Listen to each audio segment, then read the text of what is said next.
Good afternoon, everyone. Today we'll be continuing our discussion of World War II.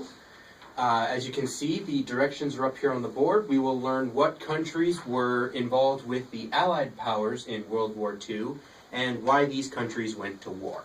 Now, does anyone remember from the previous lesson one of the countries that was involved with the Allied side of the war?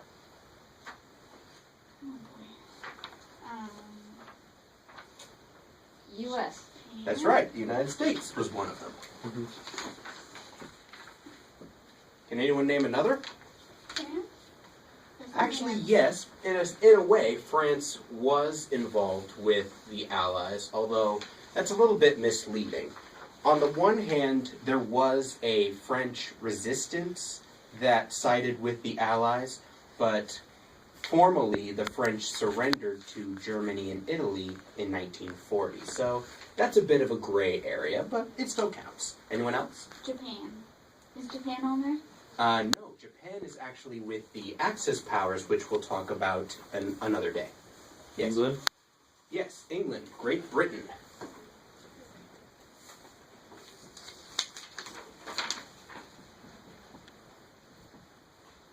And there's one more. Anybody? USSR.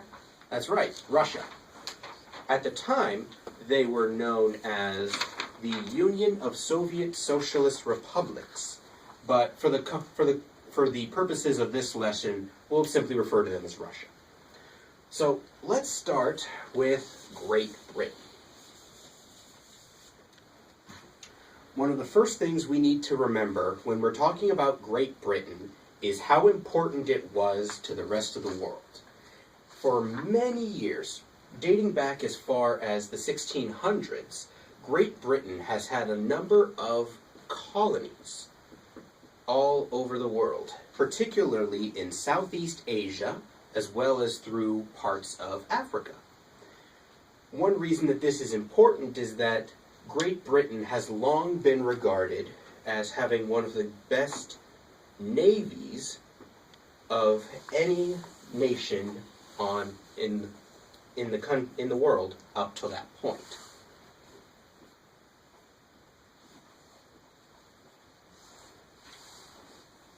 Well, in a sense, I describe Great Britain prior to World War II as sort of an old dog. Someone who's been around for a long time and maybe isn't as fast as he used to be, but can still put up a fight if you irritate them too far.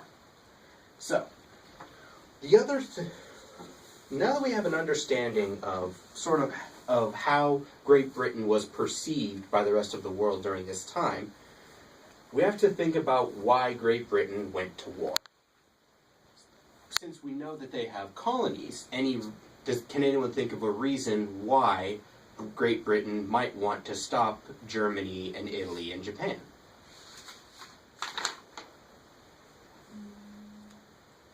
To defend colonies? That's right. They were interested in defending their colonies.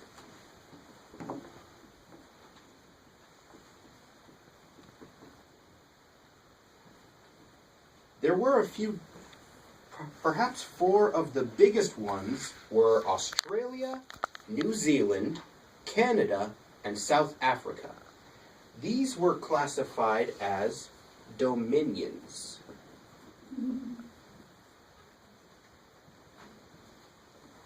Now, this is something of a vocabulary. This is a vocabulary word, which means that these countries had independent legislatures of their own, but still sought counsel with Great Britain.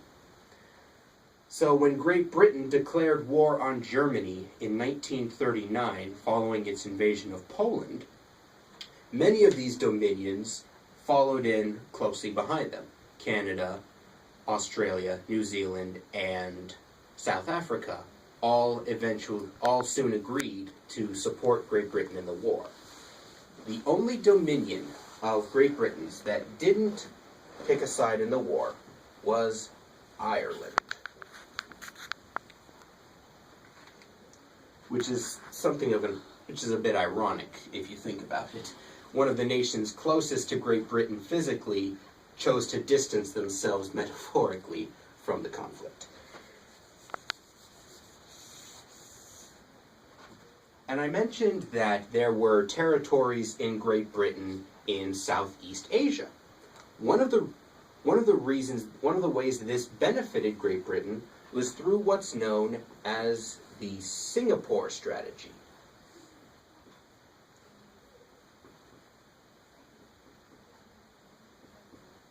Apologies for my terrible handwriting. The Singapore strategy had been developed almost 20 years earlier in 1919.